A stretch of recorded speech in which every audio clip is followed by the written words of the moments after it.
இன்றைய தேவ வார்த்தை உபாகமம் 30ஆம் அதிகாரம் 3ஆம் வசனம். உன் தேவனாகிய கர்த்தர் உன் சிறையிருப்பை திருப்பி உனக்கு இறங்கி உன் தேவனாகிய கர்த்தர் உன்னை சிதறடித்த எல்லா ஜனங்களிடத்திலிருந்தும் இருக்கிற உன்னை திரும்ப சேர்த்து கொள்வார். ஆமேன்.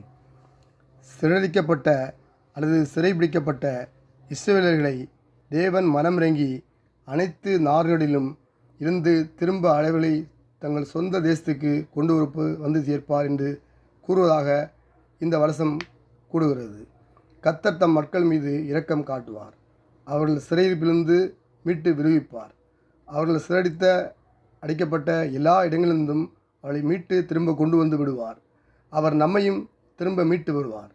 நாம் கடவுளை விட்டு விலகிச் சென்றாலும் அல்லது பலவிதமான சோதனைகள் அகப்பட்டாலும் சிறடிக்கப்பட்டாலும் நாம் அவரிடம் திரும்பும்போது அவர் நம்மையில் இரக்கம் காட்டி நம்மை ரட்சித்து மீட்டு விடுவார். அவர் நம்முடைய தேவன். அவர் நம் வாழ்க்கையில் காணும் எல்லா சிறையிருப்பிலிருந்தும் நம்மை நீக்கி நம்மை விடுவிப்பார். நமக்கு தோல்வி என்கிற பயம் வேண்டாம். தேவன் நம்மை பாதுகாத்து ஆசீர்வதிப்பார், அழைத்து செல்லுவார். நம்முடைய தேவனாகிய கர்த்தர் நம்மை சிறடிக்கிற எல்லா ஜனத்திலிருந்தும் எல்லா தேசங்களிலிருந்தும் மீட்டு கொண்டு வருவார். அவர் நம்முடைய சிறையிருப்பை திருப்பி மீட்டுக்கொள்வார். நம்மை ஒன்றாக இணைத்து பாதுகாப்பார். நமக்கு ஒரு புதிய தூக்கத்தை தருவார். இன்று நாம் அவரை நோக்கி பார்க்கும்போது நாம் பிழைக்கத்தக்கதான அற்புதங்களையும் அடையாளங்களையும் அதிசயங்களையும் அவர் செய்வார். இயேசு நாமத்தில் பிதாவே, ஆமேன்.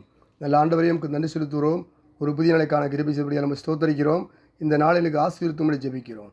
ஊழியக்காலை சூத்திரம்பு கத்திற்கு மேம்படாவதாக ஊழியக்காலத்தை ஆசீர்வித்து அவளை எல்லை பெரிதாக்கும்படியாக ஜெபிக்கப்பா. எந்த ஊழியக்காலுக்கு என்ன தேவை உண்டோ அதை சந்திக்க முடியாது ஜெபிக்கிறோம். விசுவாசிகளை ஆசிரியங்க, பாதுகாத்து கொடுங்க, தேவையை சந்திங்கப்பா. ஆண்டவரே, வியாபாரங்களுக்கு நல்ல வியாபாரத்தை கொடுங்க. வேலையில்லாவுக்கு நல்ல வேலையை கொடுங்கப்பா. எக்ஸாம் எழுதியிருக்க பிள்ளைகளுக்கு நல்ல மார்க் விதக்கத்தக்கதாக கர்த்தர் கிரியை செய்ய முடியாது ஜெபிக்கிறேன். கர்த்தவே, இந்த காலை வெளியிலையும் பிறந்த நாள் பாங்குற ஒவ்வொரு பிள்ளைகளையும் கர்த்தர் ஆசீர்வதிக்க ஜெபிக்கிறோம். திருமணம் ஆகாத பிள்ளைக்கு நல்ல திருமண வாய்ப்புகளை கர்த்தர் தன்னுடைய ஜெபிக்கிறேன். ஆசீர்வதாமே ஆண்டவர்தாமே ஆசீர்வித்து பாதுகாத்து எல்லையை பெரிதாக்குங்கப்பா. இந்த நாளில் உங்களுடைய வசனங்களை கேட்கிற ஜெபிக்கிற தியாகிக்கிற உங்களுடைய பிள்ளைகளை ஒவ்வொருவரையும் ஆசீர்வித்து பாதுகாத்து எல்லையை பெரிதாக்கும்படி தீங்கு துக்கப்படுதாபடிக்கு விலகி பாதுகாத்துக் கொள்ளும்படியாக இயேசு கிறிஸ்து நாமத்தில் ஜெபிக்கிறோம் எங்கள் நல்ல பிதாவே.